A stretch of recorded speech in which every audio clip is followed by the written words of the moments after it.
Today, we have to learn lots of statistical analysis in R programming, right? How we can use this R tool for different kinds of statistical analysis. It is important. But before doing any kind of analysis, what is needed? The first thing that we need is data acquisition technique, means how we can fetch data in the current working directory. This is important. Now you might think that okay, fetching data is very simple. We can take this by fetching it by data frame or any other mechanism we can use. But in R, how you can fetch the data set, it is totally dependent on what kind of data you need. So for that purpose, we have to opt for different mechanism for data fetching.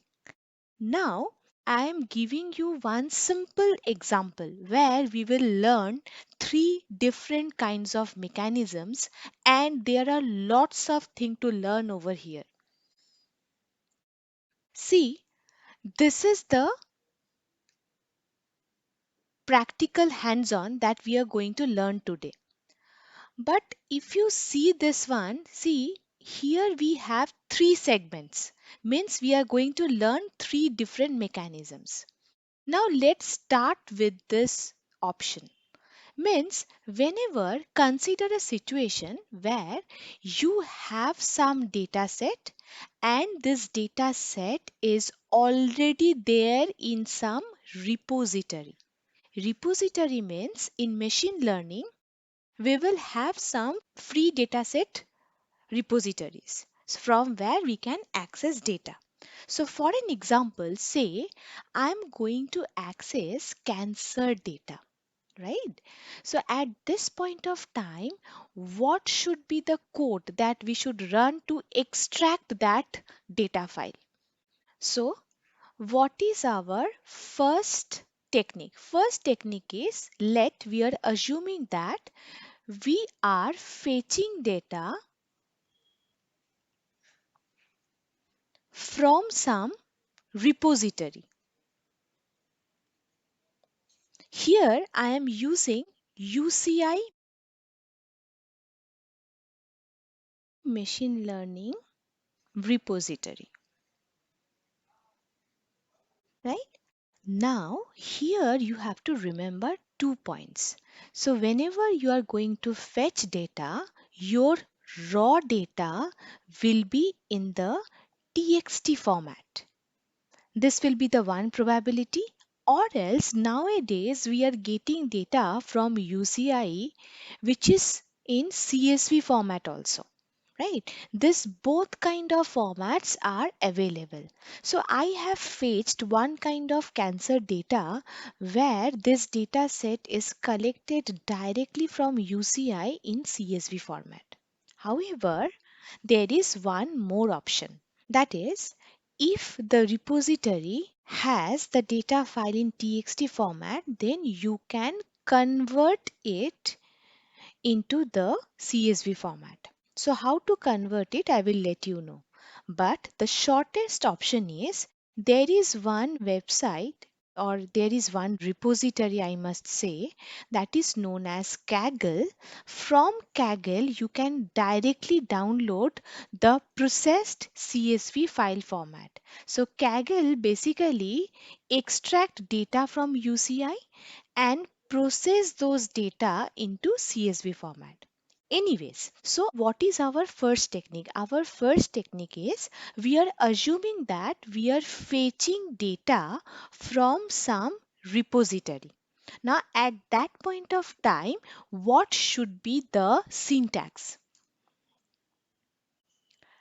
See here, whenever you want to fetch data from some repository, what you have to do? See, this step is not so simple. It seems like I have just used the data file name and then I have used one function read.csv and then it is done. No, it is not simple. See, what you have to do. Now follow the steps one by one.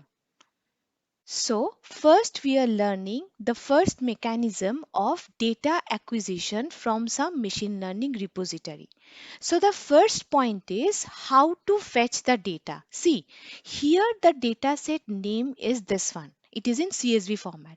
So, what we have to do, remember this point, we have to save this data into some specific location. See, in the D drive, here there is one folder and the name of the folder is cancer. Here I have fetched the actual data set. But why this location is important? See, after fetching the data, what you have to do, the first step is you have to set the current working directory in order to execute the code. Now, how to set the current working directory? See, first step is you have to go to the option files. Then here at the right hand side, you will get three dots. So if you click these three dots, you can access the location where you have your data set. But remember one point, you have to go to up to this folder. You don't have to go inside the folder, right? So then click on open and then you have to go to more. And then here you have to click set as current working directory. So what is my first point? Whenever you want to fetch your data from any machine learning repository, the first step is fetch the data in CSV file format. Then second step is store the data in some drive, and definitely it should be in some folder. Now, as a third step, you have to remember you have to set the current working directory. Now, how to set the current working directory? You have to go to files. Then you have this three dot options, and from there you have to select the location, and then you have to go to more, and then you have to click on set as working directory. So once you have set the current working directory, then only you can access the dataset. See, here this current working directory is set, and here I have my dataset risk underscore factor underscore cervical cancer dot CSV file, and then only I can read this file. Now this mechanism is easy. Once this entire mechanism is over of setting current working directory, then only you can use read.csv function. And you have to remember one point, whenever you are reading some data file into .csv format, it will be treated as data frame. And whenever you are reading any data frame, you have to use some variable. Here the variable name is data. You can use any variable name. So this variable at this point of time will act as a holder of this input file. Means whenever you want to access this input file, you can simply use this variable. So data is a variable which is holding the data frame of this cancer dataset, right? So this is the first mechanism how we can fetch data in R from some repository. But see, you can find lots of library over here, and I have written some code library and then some names. So now this thing you have to keep in mind. See, what is the notion of this class? We are going to learn some statistical analysis. See, statistical analysis means some kind of specific data insight we have to fetch. Now, what kind of action we are going to perform today as a statistical analysis, it is already written in some package. And whenever you find me writing this library and then some package name within first bracket means I am going to use some of the features of this package. But again, there is one important thing. Whenever you write, say library and then some package name, and then if you want to execute this one, then you will get some error. Why? Because see, using package by writing library and then package name is not the first step. As a first step, what you have to do, you have to ensure that here you have this package already installed. So this is the main criteria you have to keep in mind. So here the point is, after fetching the data from the repository, the next thing is you want to work on that data. Whenever you are going to work on that data, you have to take help of some packages. And how to use those packages? You have to write this code library and then package name. Then you can use this package. But this package means only you can use this package ggplot2 if it is installed. Now you have to learn how to install this package in R. So here you have files, plots and packages. So before executing this command, what you have to do, in package section you have to go to install, and then you have to write this package name. Say the package name is ggplot2,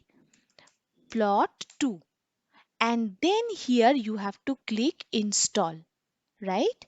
So whenever you are clicking on install, then the ggplot2 package will be fetched from the CRAN repository, right? So first you have to install all the packages and then only you can use them. I'm not clicking here on install because this is already installed, but I have one option for you, that is whenever you are going to install this package, after clicking on install, here at this lower portion you will find one red button. This red button signifies that the package is still installing. So at this point of time, what you have to do, you have to wait. You don't have to write or click anything. So whenever you see that this red button disappears, then only you can go for installing the next package. So here my point is, writing this code and executing this code is only possible if this particular package is already installed.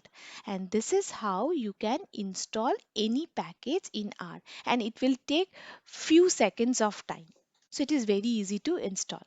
But here you have to understand some important properties about these packages, because here I have used lots of packages. See why I have used this kind of packages, because each and every package has its own significance, and you have to remember this thing, that we have to use what package for which purpose.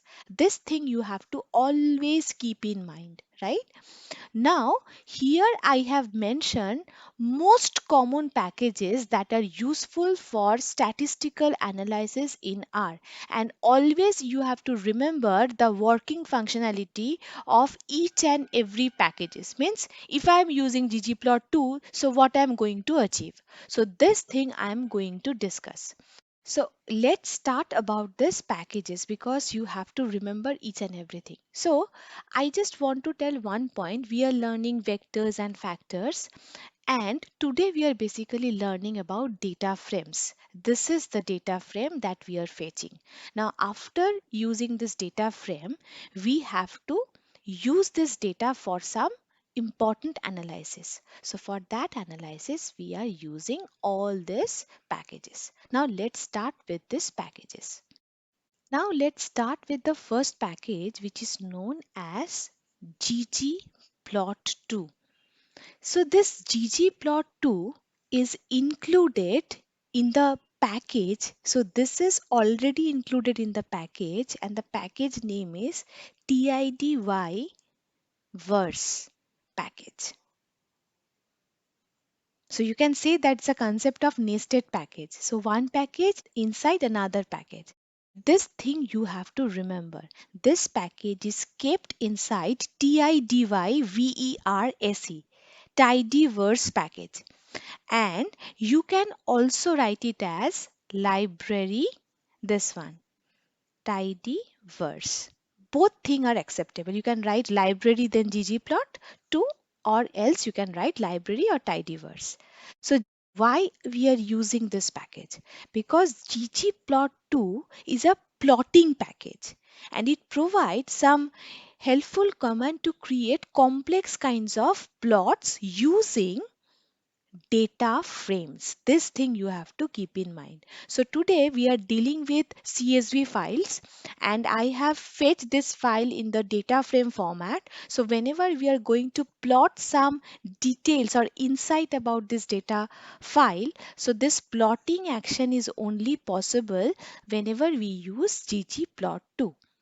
And one thing you have to keep in mind, that is ggplot works best with data in the long format.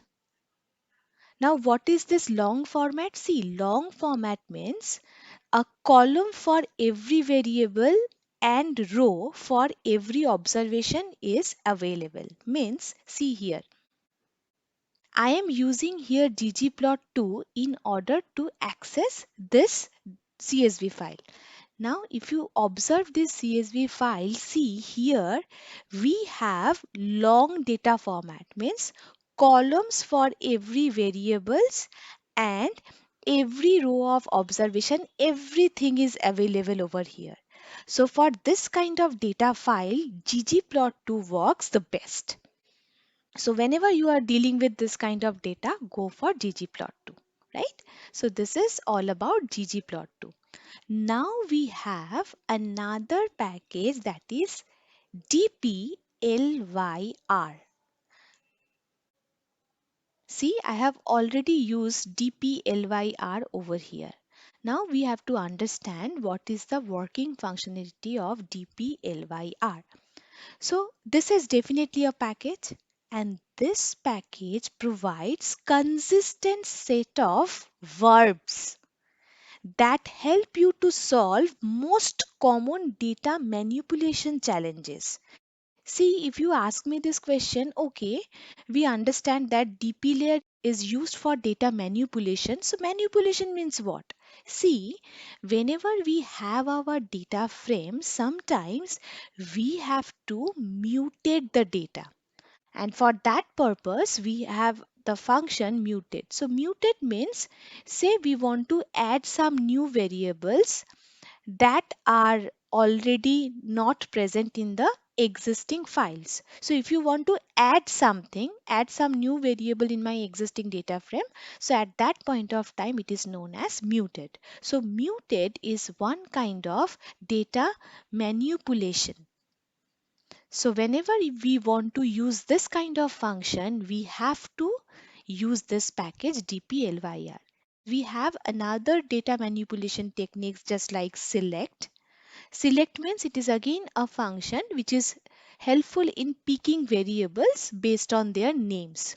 Whenever you want to pick some specific variables by specifying its name, so you can use this function. Apart from this select, we have filter function, summarize function. This function is already there in Python also, I guess. Arrange function. So this kind of functions are useful in data manipulation. So try to understand, whenever we are dealing with some data set, the first thing is, before statistical analysis, sometimes we have to manipulate this data.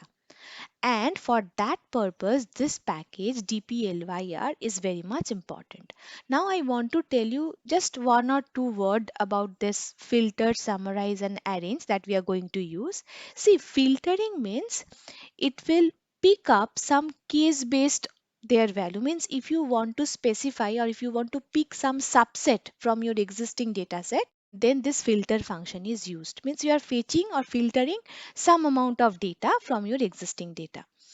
And summarize means it is basically a single summary of your entire data set. Means what is the mean, what is the median, what is the standard deviation. The overall mathematical statistical analysis will be fetched by this summarized function.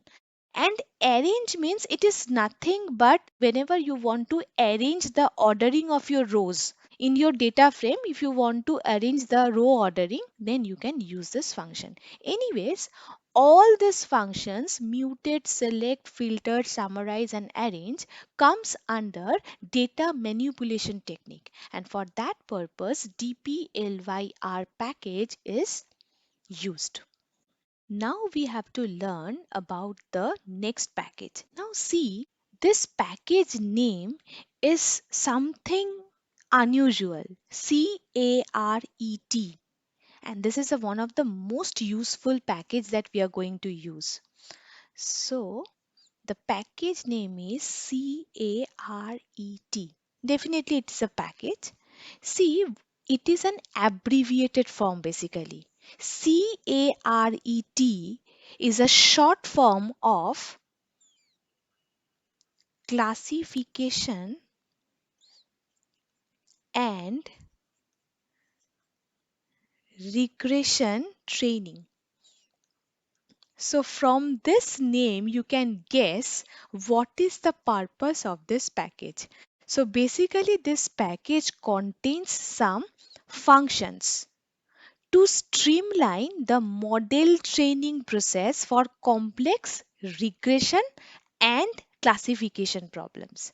So you know that whenever we are dealing with data analysis, data statistical analysis, everything is a part of machine learning approach.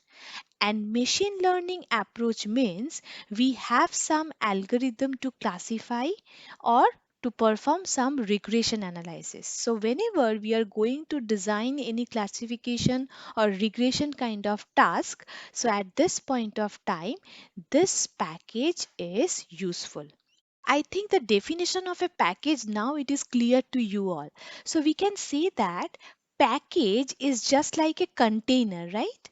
In this container, what we are having some useful function. Just like this. So caret is a package. So inside this package, we are having some useful functions that can be used for either regression or classification. Right? Similarly, like dplyr is a container which holds some functions like filter, summarize, arrange.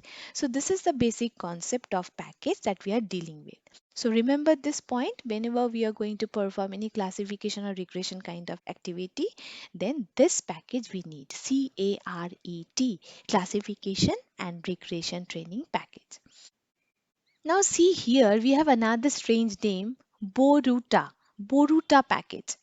Now in this case, this package is another most important package that we have to keep in mind, and also see all other package names starts with lowercase. But in case of Boruta package, B starts with capital letter. So this thing also you have to keep in mind. So why this package is used? This package finds relevant features. This thing is important. So whenever you are dealing with some data set like this, you have already observed that there are some features, right? Feature means here you can say that the column names. So this Boruta package finds relevant features. So which features are useful for our study? This kind of features can be extracted by this package. What it will do, it will just compare the original attributes and its importance with some achievable random or estimation shadow kind of thing it will create. Means whichever attributes are originally available, it will create a shadow of these attributes in order to fetch the important features. So if you want to perform any feature extraction kind of activity in your existing data set, and why feature extraction is required, because you want to fetch only the important features. So at this point of time you have to take help of this Boruta package. So Boruta package is just used for finding the relevant features. Now see, there is another package which is known as cat tools, and see the spelling, C is in small but T is in caps. So this package is known as cat tools, and this package is used everywhere in R because it contains some basic utility functions. Whenever you want to opt for any utility functions, you have to use this cat tool. Means there are some statistics available in R that we are going to perform, that is moving average or moving window statistics. So this kind of statistics, if you want to opt for, then you have to use this package. Or if you want to read any kind of ENVI binary files or GIF files, if you want to read this kind of files for any kind of activity, is only possible whenever you are using cat tools. Or else sometimes there is one plotting available which is known as AUC plot. I will tell you about this plot. So if you want to opt for this plot, then also you have to use cat tools. So cat tools has its multiple utility activities. Whenever you want to read binary files, whenever you want to plot some specific plotting activity, then this cat tool is very much efficient. So now after this cat tool, now you will find one very much interesting name of this package, E1071. So this is the most important package that you have to keep in mind, and name of this package is something strange, that is E1071. This is the package name. So see, this package is very popular because this package was first implemented whenever we are going to design support vector machine algorithm in R.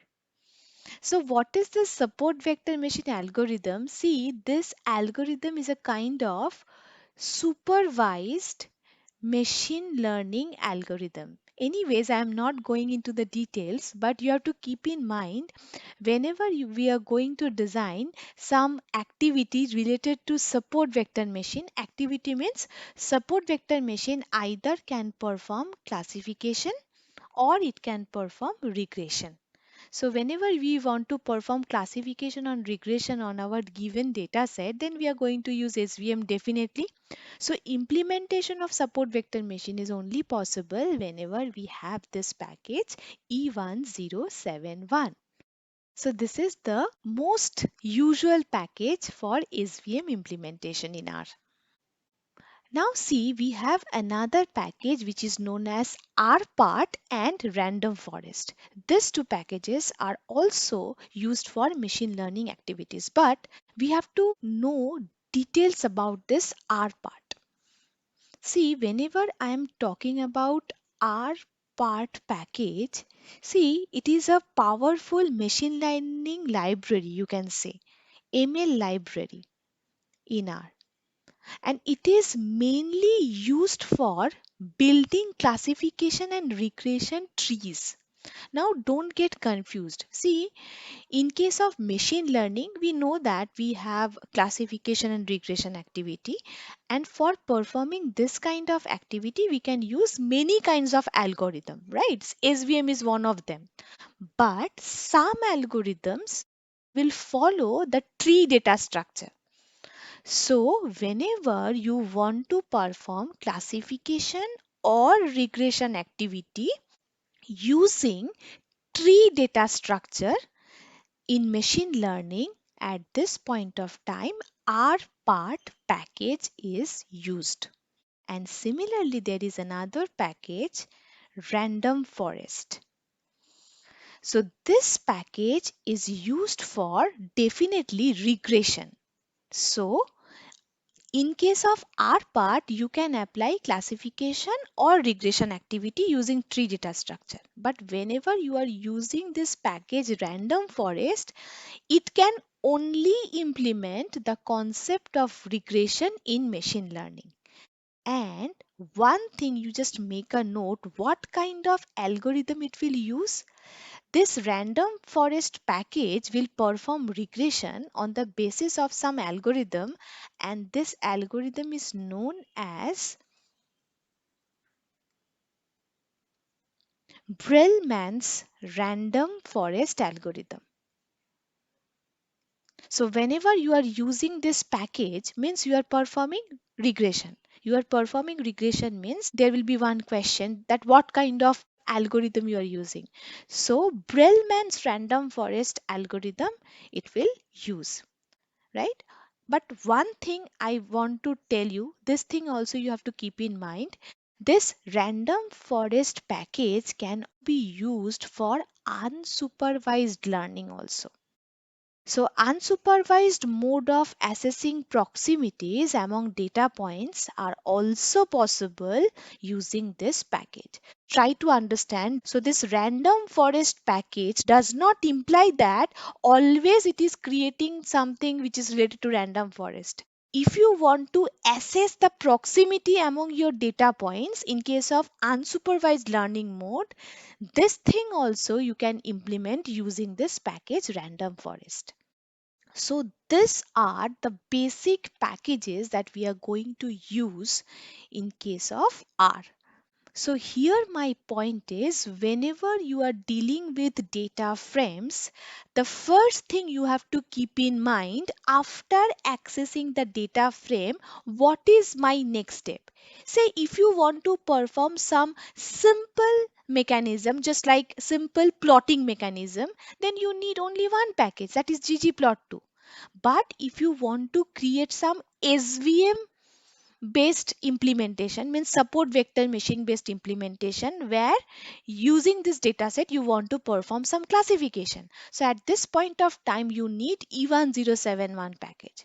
So here my point is after fetching the data, depending on your requirement, you select your own package. First install the package from here and then use it by writing library within first bracket the package name. So this is the first step you have to keep in mind. And in general, there is one more point. Whenever I access data set, then immediately after accessing the data set, we are storing it into the variable. So data is the variable name.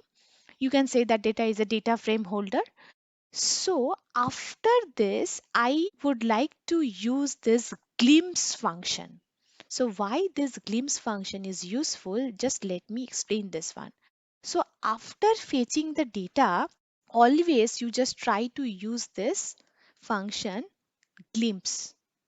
And within this glimpse, as an argument, you have to write the data frame name. So here our data frame name is data. So this is like a transposed version of point, you can say. What is this transposed version I can say? Means it is possible to see every column in a data frame.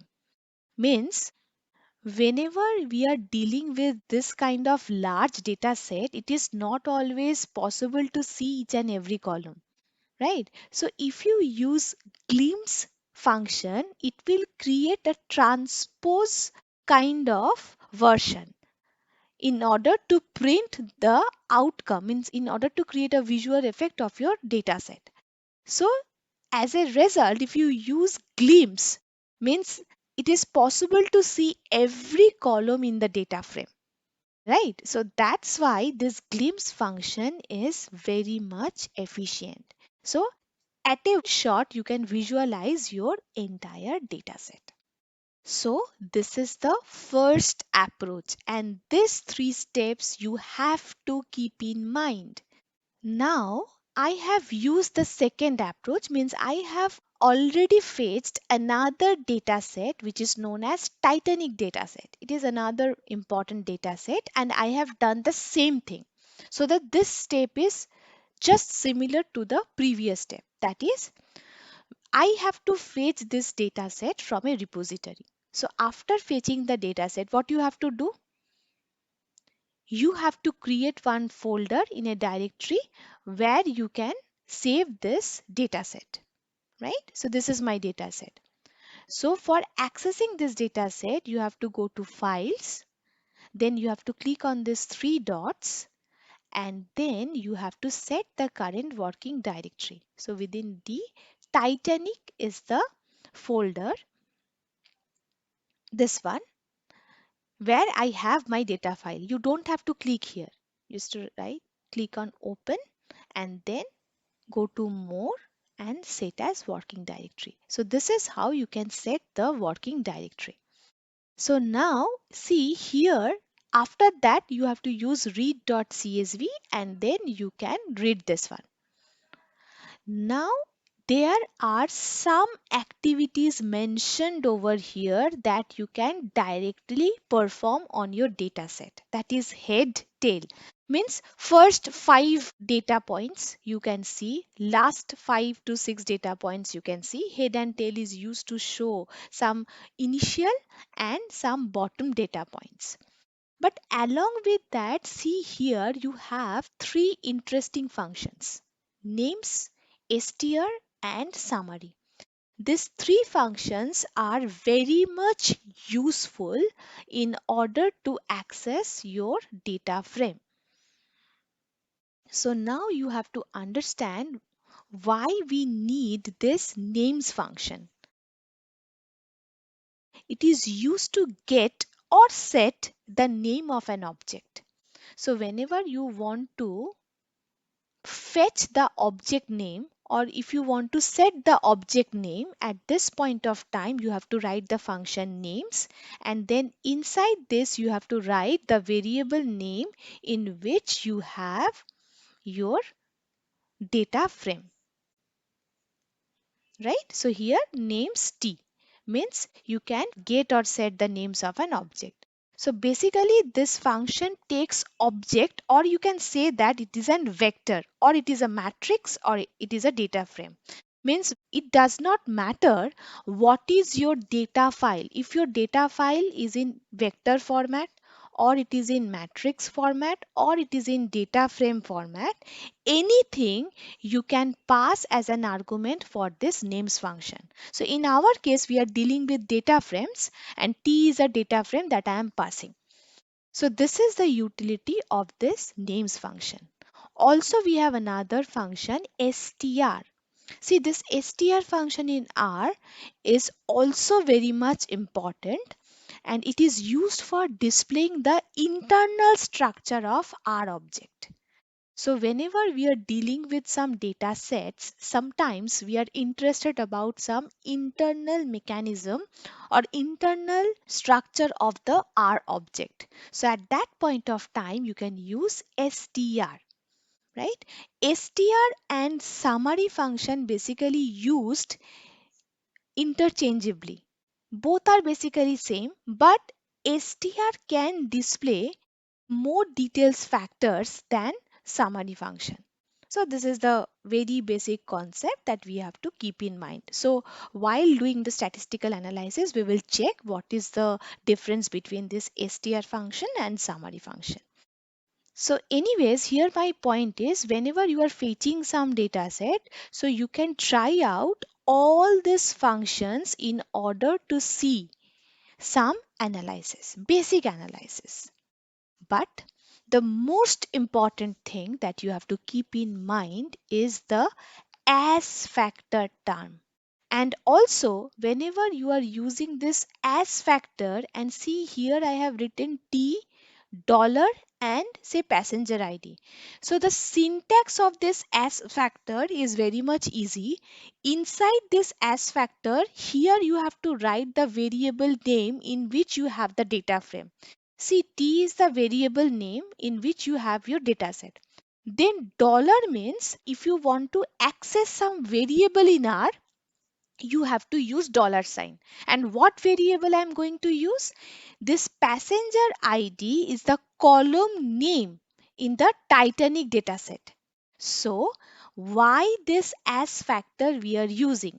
Syntactically, within this as factor, we have to write the name of the variable, the holder of the data frame, dollar, the name of the column. So in our Titanic data set, I have only two columns, passenger ID and survived. So these two columns are written after this dollar sign, and before that we have T variable. So why this as factor is used?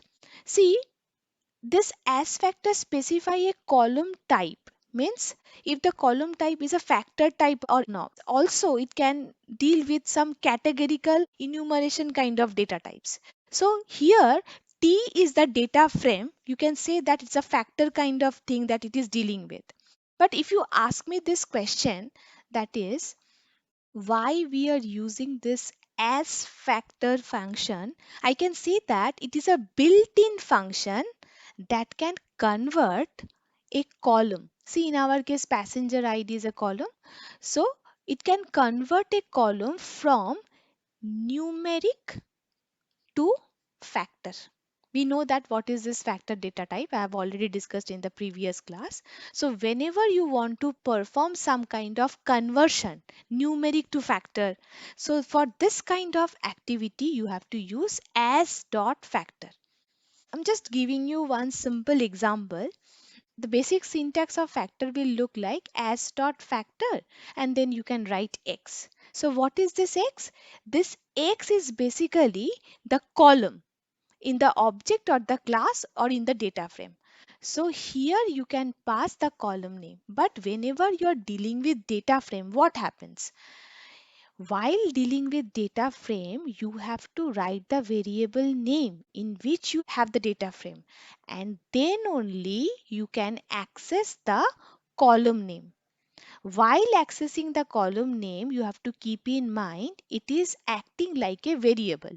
And whenever you want to access any variable in R, you have to use dollar sign. So that's why this syntax will look like this, as factor. So here, see, we have the third mechanism also. Means in R, you have another option too. Means you don't have to always fetch your data file from the machine learning repository. See, I have used one interesting package, and name of the package is ISLR. See, this ISLR package provides the collection of data sets. Means whenever you are using this package, then you can access some basic data sets that are already there. See, here I am using a data set which is known as car seats. And car seat is basically a data set which is already defined in ISLR package. And if you want to see the car seat data set statistics means how many rows are there, how many columns are there. Basically, this data set has 400 observations and 11 variables. Means you have 400 rows and 11 columns. So by using this statistical summary, you can check this one. So here my point is, the third option in R is there are already predefined some interesting data set which is already defined in ISLR package. From that package, you can access all the data files. And I have written some of the code over here that I'm going to discuss in the next day, how to deal with the missing values and everything on this data set, and you can try this one. But see, here I have used one function describe. See, you can use this describe function in order to see the definition or overall summary of your data set. For that reason, you have to use this package PSYCH. PSYCH is a general purpose toolbox, right? It is used for any kind of multivariate analysis you can perform with this package. Multivariate analysis means whenever you have your data set like this, many inputs. So these are the input files, multiple input features you have.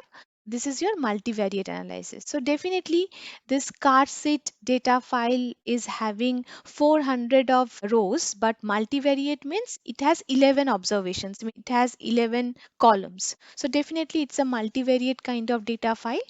So for that purpose, we are using PSY-CH library.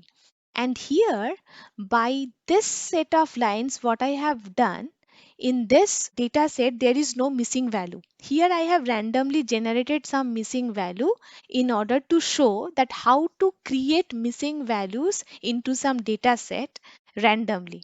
So we can impute or we can manipulate missing values also. So whenever I talk about missing values, I will let you know in details. But today, what we have discussed different functions and packages and different techniques that we can follow to extract data in R.